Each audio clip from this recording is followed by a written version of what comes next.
चलिए,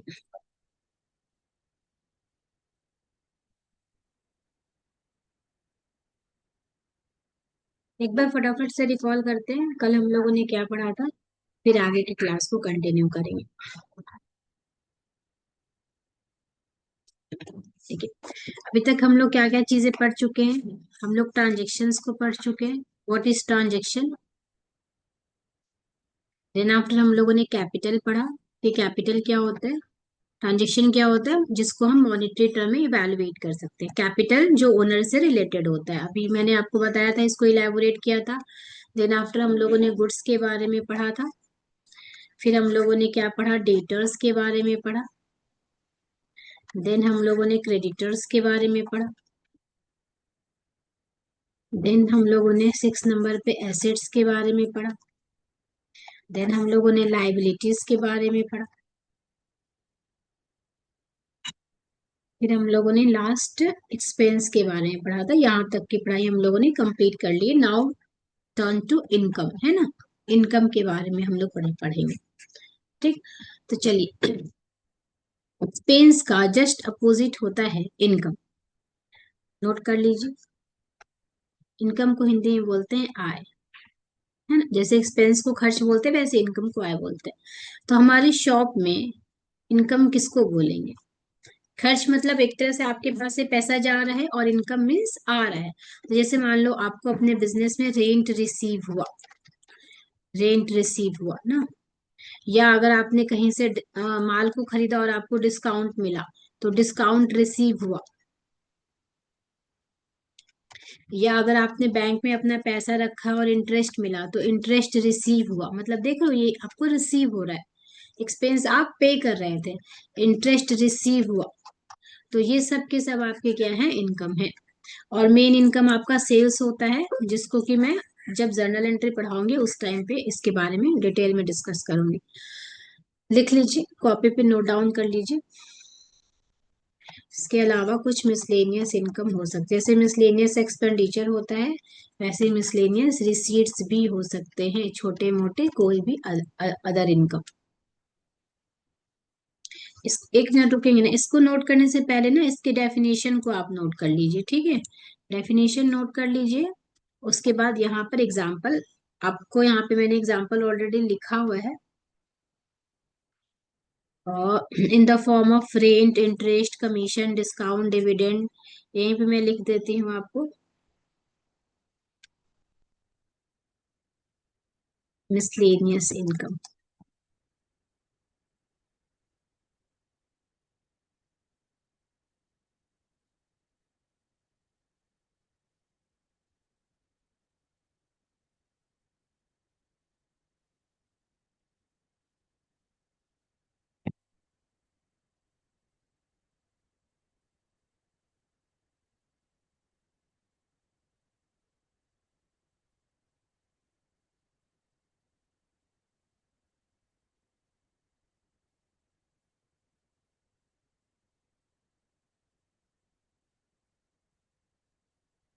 मैंने जो लिंक आपको भेजा है यही लिंक रहेगा।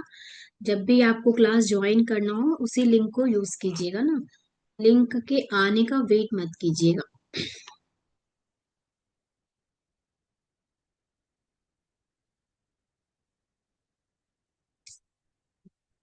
डन।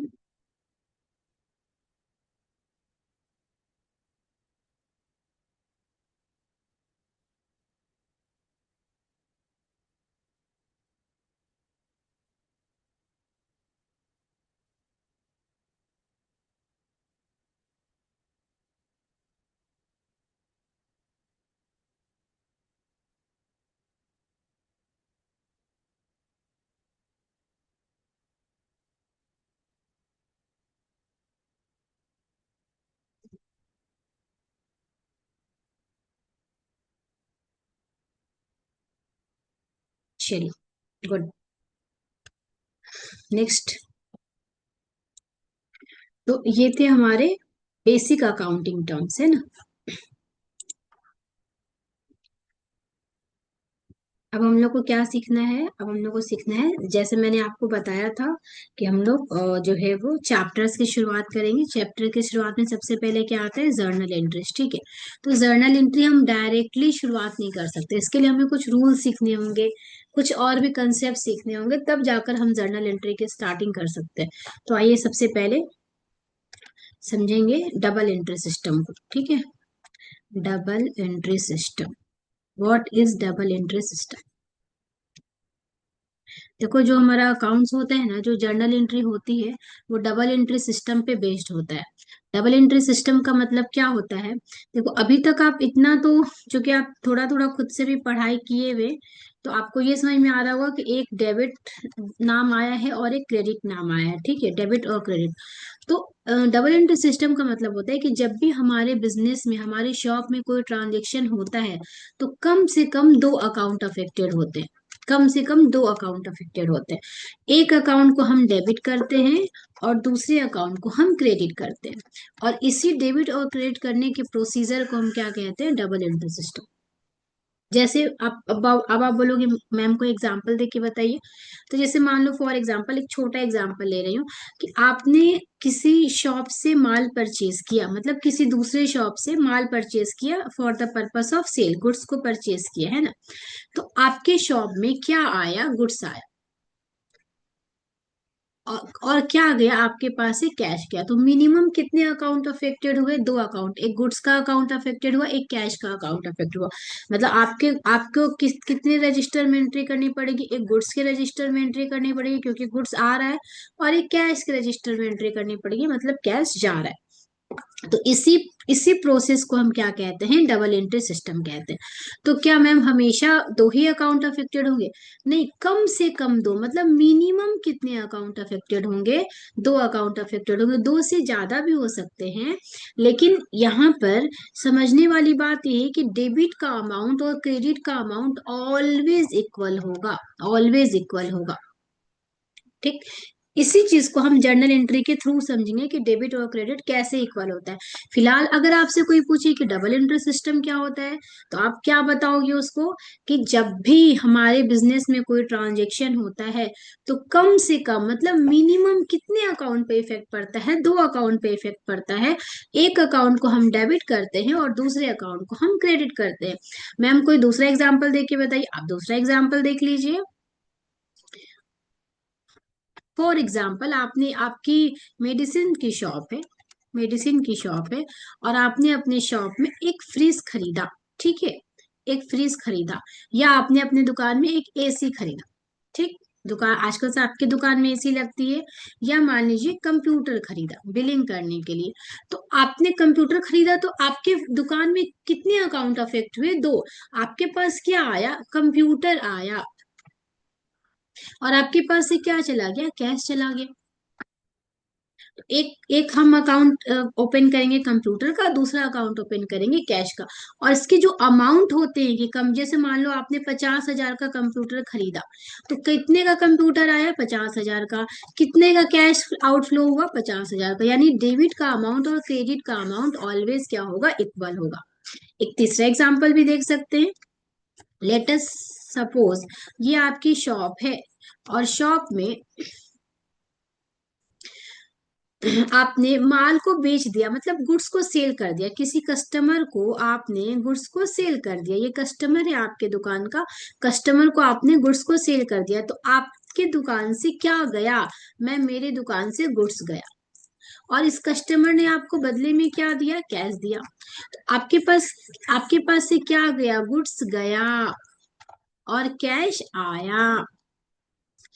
इस केस में कितने अकाउंट अफेक्टेड हुआ, एक कैश का अकाउंट अफेक्ट हुआ, एक गुड्स का अमाउंट। लेट से 20,000 का अमाउंट है, तो कैश कितना आया, 20,000, गुड्स कितने का गया, 20,000, ठीक है।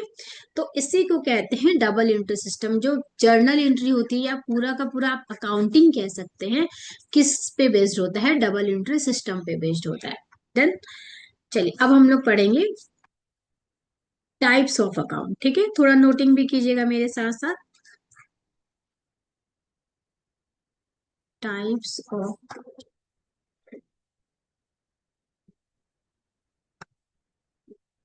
अकाउंट, अकाउंट्स के कितने टाइप होते हैं,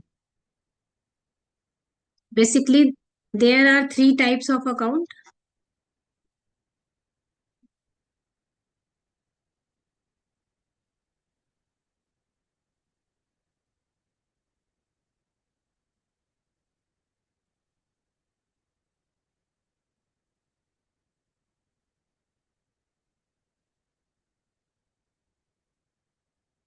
अकाउंट्स की टाइप और अकाउंट्स के रूल, ये दो चीज पढ़ने के बाद ही हम जर्नल एंट्री पे शिफ्ट कर सकते हैं। तो फटाफट से ये दो चीज पढ़ लेते हैं आज। मोस्ट प्रोबेबली हम लोग कल से जर्नल एंट्री स्टार्ट कर लेंगे।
नोटिंग कर रहे हैं, साथ साथ में कर लीजिए, टाइम सेव हो जाएगा हमारा। पहले नोटिंग कर लीजिए, फिर मैं एक्सप्लेन कर दूंगी।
डन।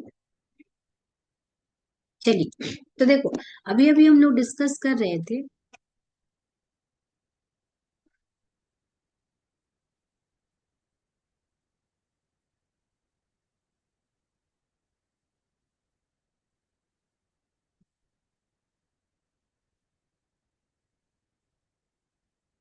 अभी अभी हम लोग डिस्कस कर रहे थे कि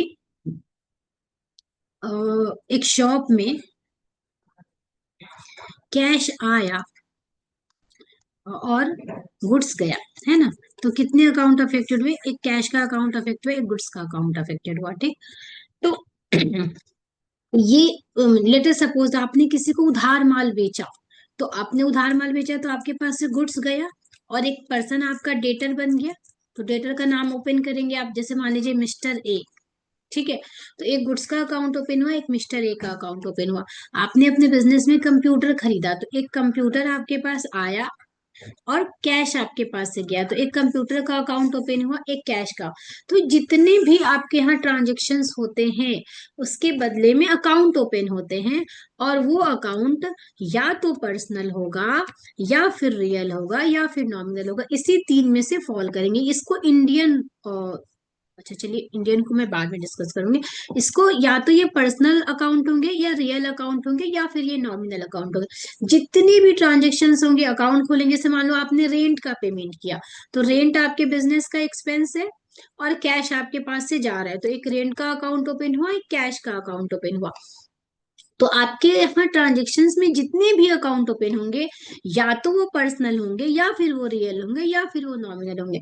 तो सबसे पहले बात ये आती है कि अब हम लोग को पहचानना है, कि पहचानेंगे कैसे कि ये अकाउंट्स कौन सा है, ये अकाउंट्स कौन सा है, ये अकाउंट्स कौन सा, ये कौन कौन सा, मतलब किसमें फॉल कर रहा है।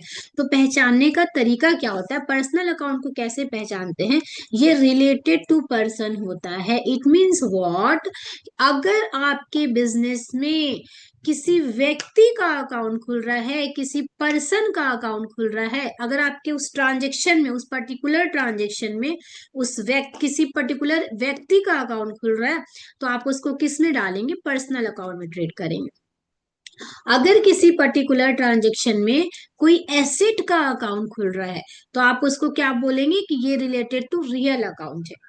कैसे पहचानेंगे, अगर वो अकाउंट एसेट से रिलेटेड है तो किस में फॉल करेगा, नेचर वाइज रियल अकाउंट में फॉल करेगा। अगर आपके ट्रांजेक्शन में, उस पर्टिकुलर ट्रांजेक्शन में कोई एक्सपेंस का अकाउंट खुल रहा है, या फिर वो किसी इनकम का अकाउंट खुल रहा है, तो आप क्या बोलोगे कि it is related to nominal account. मतलब पहचानने का तरीका क्या है, पर्सनल अकाउंट पर्सन से रिलेटेड होता है, it is related to person. Real account is related to asset of the business, जैसे machine, furniture, computer, cash etcetera. Nominal account जो है वो भी किससे रिलेटेड होता है, वो बिजनेस के खर्चे से रिलेटेड होता है, एंड इनकम से रिलेटेड होता है। मतलब अगर आप सैलरी का पेमेंट की, अगर सैलरी अकाउंट ओपन हुआ तो किस में फॉल करेगा, नॉमिनल अकाउंट में। अगर आप इंटरेस्ट रिसीव किए हैं अपने बिजनेस में, तो इंटरेस्ट रिसिव्ड का अकाउंट खुलेगा, तो वो भी चूंकि बिजनेस का इनकम है तो वो किसमें फॉल करेगा, नॉमिनल अकाउंट में। मीन टू से कि एक्सपेंस हो या income fall under the category of nominal account. अगर कोई एसेट का अकाउंट खुलता है तो fall under the category of real account, और अगर किसी पर्सन का अकाउंट खुलता है तो it is related to personal account. अब यहाँ पे मैंने एक चीज यहाँ पे लिखा है, बैंक का अकाउंट। तो मैम ये बता दीजिए, बैंक का अकाउंट और कंपनी का अकाउंट। देखो पर्सनल अकाउंट जो है आगे चल के डिस्कस करेंगे, बातों बातों में ही कर लेंगे। पर्सनल अकाउंट दो तरह का होता है, एक होता है नेचुरल पर्सनल अकाउंट, है ना, और दूसरे को बोलते हैं artificial personal account. Natural personal account का मतलब एक व्यक्ति है जो चल सकता है, खा सकता है, पी सकता है, देख सकता है, जैसे राम का अकाउंट, मोहन का अकाउंट, ठीक है, उसको नेचुरल पर्सन कहते हैं। और एक होता है आर्टिफिशियल पर्सन, जैसे एक्ट तो वो एक व्यक्ति की तरह करता है, लेकिन वो साइन नहीं कर सकता, वो चल नहीं सकता, वो खा नहीं सकता, वो पी नहीं सकता। जैसे मान लो अगर हमने स्टेट बैंक में अपना अकाउंट खुलवाया, तो हम ये नहीं बोलते हैं कि मैनेजर ने के यहाँ अकाउंट खुलवाया उसके, हम बोलते हैं हमने एसबीआई में अकाउंट खुलवाया। यानी एसबीआई एक पर्सन के जैसे ट्रीट होता है। अगर हमने टाटा कंपनी का कोई शेयर खरीदा, या मैंने टाटा कंपनी से कुछ भी परचेज किया, तो हम ये नहीं बोलते हैं कि मैंने रतन टाटा जी से परचेज किया। मतलब अब वो लेट है, एक एग्जांपल दे रही हूँ। तो हम बोलते हैं हमने टाटा कंपनी से परचेज किया, यानी कि ये कंपनी या बैंक एक पर्सन की तरह एक्ट करता है, और इसीलिए ये किस में फॉल करता है, पर्सनल अकाउंट में फॉल करता है। तो इन दोनों को क्या बोलेंगे, आर्टिफिशियल पर्सनल अकाउंट, है ना। हालांकि मैं आर्टिफिशियल वर्ड अभी यूज नहीं कर रही हूँ, क्योंकि अभी हमारे जर्नल एंट्री में उसके रिक्वायरमेंट नहीं पड़ेगी। आगे जब जैसे पड़ेगी मैं आपको बताते चलूंगी। सिर्फ आप ये समझ लीजिए, बैंक एक पर्सन है, तो ये भी किस में फॉल करेगा, पर्सनल अकाउंट में। अगर कोई कंपनी का नाम आता है तो वो भी एक पर्सन है, हम कंपनी के भी कोई अगर कॉन्ट्रैक्ट साइन होता है तो कंपनी साइन करती है, मतलब ये बोलते हैं कि एक टाटा कंपनी ने रिलायंस कंपनी से कॉन्ट्रैक्ट किया, ना कि हम ये बोलते हैं कि इसके मैनेजर ने इसके मैनेजर से कॉन्ट्रैक्ट किया। होप सो कि क्लियर होगा। तो ऐसे अकाउंट्स को क्या बोलेंगे? Personal account. एसेट और रियल और नॉमिनल अकाउंट क्लियर है। अब हम आते हैं रूल्स पे, सबसे इंपॉर्टेंट लिखेंगे, रूल्स एज टू अकाउंट्स।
ये इंडियन रूल है, ठीक है, इसको इंडियन रूल बोलते हैं। अभी हम लोग अमेरिकन रूल भी पढ़ेंगे।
नोट डाउन करेंगे।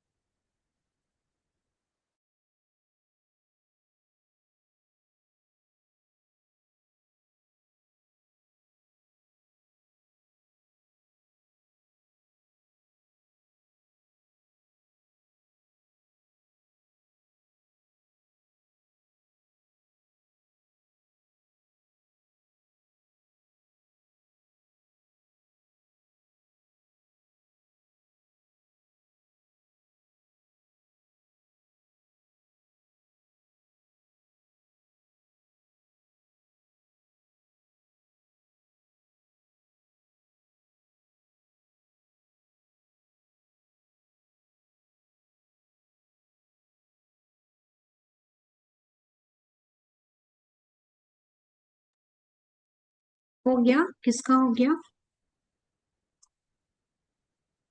ओके,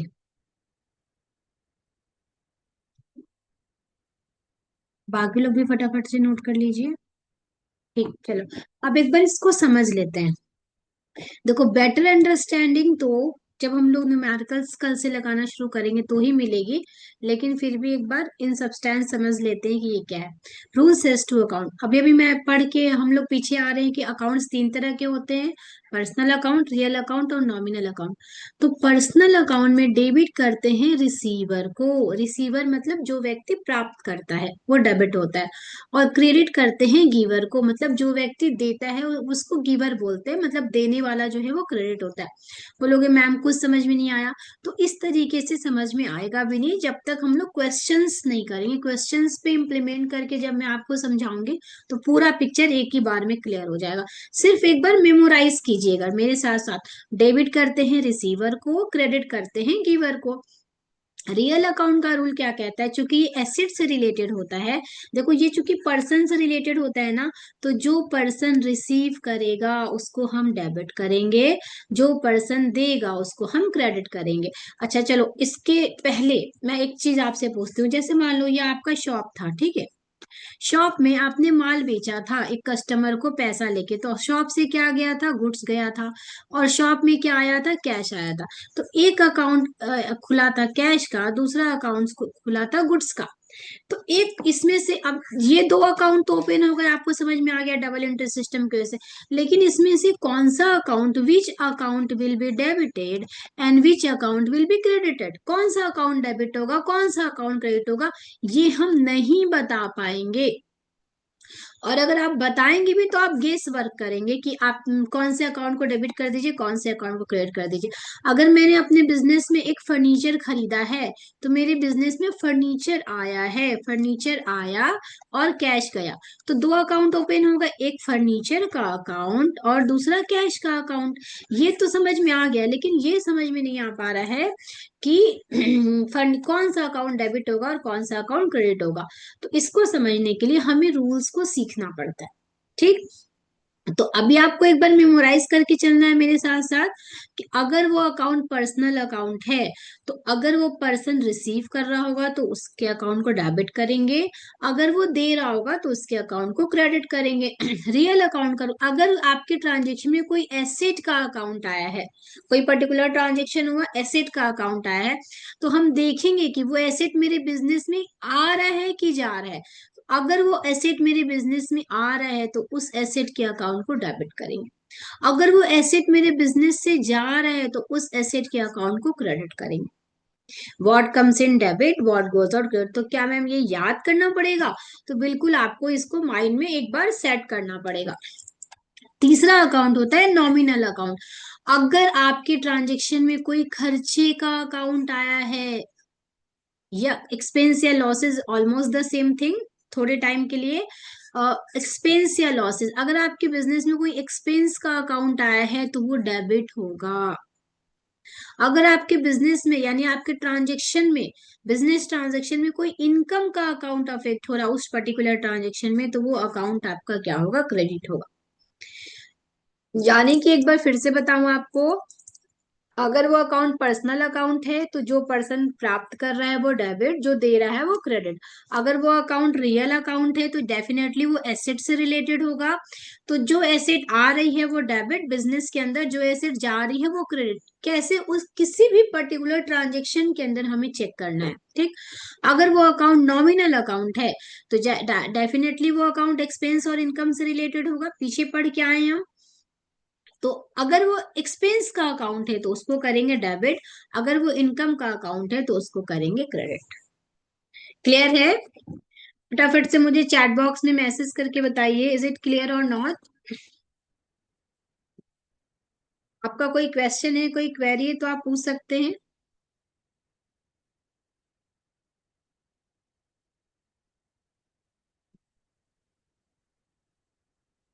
ठीक है, ओके। तो अब हम सीखेंगे जर्नल एंट्री, यानी कि अब हम आ चुके हैं अपने पहले चैप्टर पे। और जर्नल एंट्री, सिर्फ जर्नल एंट्री ही नहीं सीखेंगे, जर्नल एंट्री के साथ साथ हम लोग कई सारी चीजें सीखेंगे।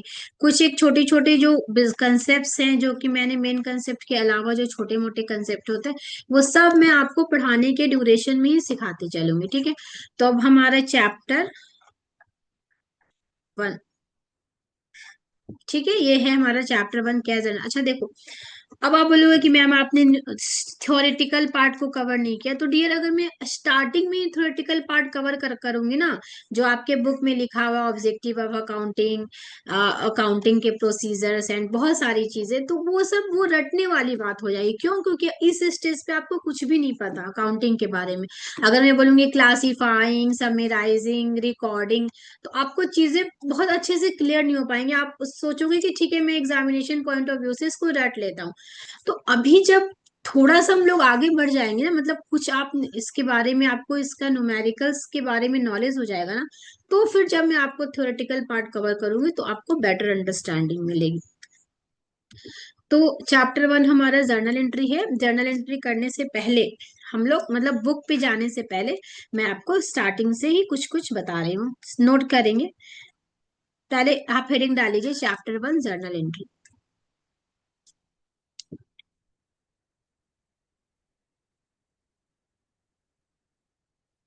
डन, लिखेंगे।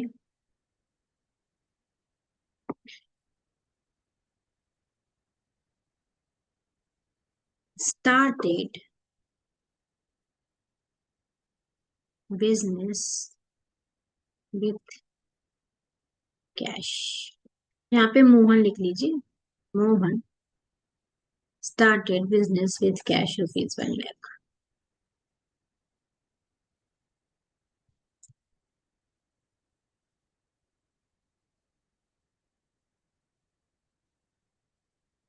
सोल्यूशन, ये क्वेश्चन है, इसका सोल्यूशन।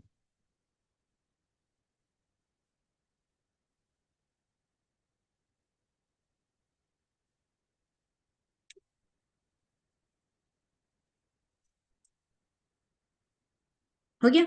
चलिए ये क्या है? ये एक ट्रांजेक्शन है, बहुत ध्यान से समझिएगा, ठीक है। ये एक ट्रांजेक्शन है, दिस इज द ट्रांजेक्शन। तो ट्रांजेक्शन को क्या करना है? ट्रांजेक्शन को जर्नल एंट्री के फॉर्म में कन्वर्ट करना है। जर्नल एंट्री के फॉर्म में कन्वर्ट करना है। जर्नल एंट्री के फॉर्म में कन्वर्ट करने का मतलब क्या हुआ? इसमें से चूज करना है कि कौन सा अकाउंट डेबिट होगा और कौन सा अकाउंट क्रेडिट होगा, ठीक है। कैसे चूज करेंगे? रूल के ऊपर रख के चूज करेंगे, ठीक है। तो चलिए स्टार्ट करते हैं। देखो, इस Mohan started business with cash. जब भी आपके सामने कोई ट्रांजेक्शन आएगा, आप सोचिएगा कि ये मेरी शॉप का ट्रांजेक्शन है, ठीक है। तो माइंड में एक शॉप का फिगर बना लीजिएगा, या अगर आप चाहें तो अपने बुक में भी, मतलब कॉपी में भी बना सकते हैं। शॉप में एक मोहन नाम का पर्सन है, एकदम वेरी फर्स्ट टाइम, ठीक है, ये मोहन है। मोहन कौन हुआ? जाहिर सी बात है, मोहन ओनर हो गया, क्योंकि जो बिजनेस को स्टार्ट करता है वही ओनर होता है बिजनेस का। तो अभी इसके पहले मैंने आपको जब कैपिटल पढ़ा रही थी, तो मैंने आपको बताया था कि अकाउंटिंग पर्पस के लिए मानते हैं कि शॉप एक अलग व्यक्ति है और ओनर एक अलग व्यक्ति है। और हमें अकाउंटिंग किसके पॉइंट ऑफ व्यू से करना होता है? शॉप के पॉइंट ऑफ व्यू से करना होता है। प्रॉफिट लॉस किसका चाहिए होता है? हमें शॉप का चाहिए होता है। तो जब शॉप प्रॉफिट या लॉस निकल जाता है, तो शॉप इस प्रॉफिट या लॉस को उठा के किसको दे देता है? ओनर को दे देता है। लेकिन सारा पूरे साल अकाउंटिंग कहाँ चलेगा? किसके पॉइंट ऑफ व्यू से चलेगा? शॉप के पॉइंट ऑफ व्यू से चलेगा, ठीक है, क्लियर है। तो चलिए, पहला ट्रांजेक्शन है, Mohan started business with cash. अब आप सोचिएगा, मोहन ने 1 लाख रुपए से बिजनेस स्टार्ट किया। It means what? कि मोहन ने इस शॉप में लगाया, कितना पैसा लगाया? 1 लाख रुपया लगाया, ठीक है। यानी मोहन ने शॉप को दिया, कितना पैसा दिया? 1 लाख रुपया दिया। तो अब शॉप में सोचिए, अगर आप एज्यूम कर रहे हैं कि शॉप का भी एक चेहरा है, मतलब शॉप भी एक व्यक्ति है, तो आपको ये, आप क्या बोलेंगे? इस दुकान में क्या आया? दुकान में कैश आया। और ये कैश देने वाला कौन है? ये कैश देने वाला मोहन है। तो शॉप एक किसका अकाउंट खोलेगा? एक कैश का अकाउंट खोलेगा अपने यहाँ, और दूसरा अकाउंट किसका खोलेगा? मोहन का अकाउंट खोलेगा। कि एक तरह से देखा जाए तो शॉप ने मोहन से उधार लिया है। है ना, क्योंकि शॉप एक अलग पर्सन है, मोहन एक अलग पर्सन है। अब हमको ये देखना है कि एक कैश का अकाउंट, ये तो पता चल गया कि इस ट्रांजेक्शन में दो अकाउंट कौन कौन से खुले, एक कैश का अकाउंट खुला, एक मोहन का अकाउंट खुला। तो कैश कौन सा अकाउंट है मैम? कैश चूंकि एसेट है तो cash falls under the category of real account. अभी अभी मैंने आपको बताया था कि अगर आप एसेट, अगर कोई ट्रांजेक्शन में किसी एसेट का अकाउंट खुल रहा है तो वो किसमें फॉल करेगा? रियल अकाउंट में। एसेट कैसे है? क्योंकि अभी अभी मैंने आपको बताया था कि जो भी चीजें एसेट होती हैं, जैसे कैश, कैश एसेट है, किसमें फॉल करेगा? रियल अकाउंट में फॉल करेगा। Oops, कहाँ चले गए? हाँ ये रहा, ठीक है। अब मोहन किसमें फॉल करेंगे? पर्सनल में, रियल में कि नॉमिनल में?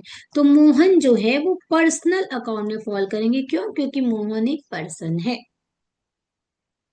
अब ये बताना है कि कैश रियल अकाउंट में क्या हो रहा है इस ट्रांजेक्शन में, मतलब कैश का क्या रोल है, वो आ रहा है कि जा रहा है, क्योंकि वो रियल अकाउंट है।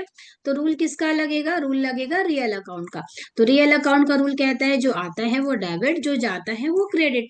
तो हम इस ट्रांजेक्शन में चेक करेंगे और देखेंगे कि इस मेरे बिजनेस में कैश का क्या स्टेटस है। तो मैम मेरे बिजनेस में कैश आ रहा है, इस शॉप में कैश, कैश आ रहा है, मतलब कैश जो है वो कम सीन हो रहा है, कम सीन हो रहा है। तो जो कम सीन होता है उसको हम क्या करते हैं? उसको हम डेबिट करते हैं। यानी कि हम कैश को हम क्या करेंगे? कैश को हम डेबिट करेंगे।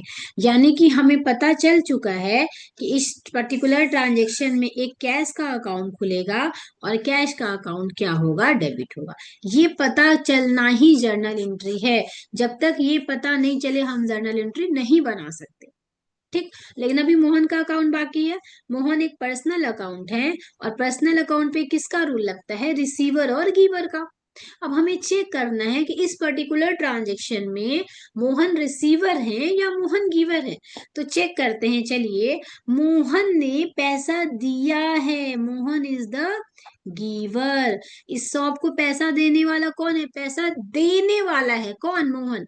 यानी मोहन इस ट्रांजेक्शन में क्या है? गिवर है। मोहन गिवर है। तो मोहन क्या हो गए? गिवर को क्या किया जाता है? गिवर को रूल के अकॉर्डिंग क्रेडिट किया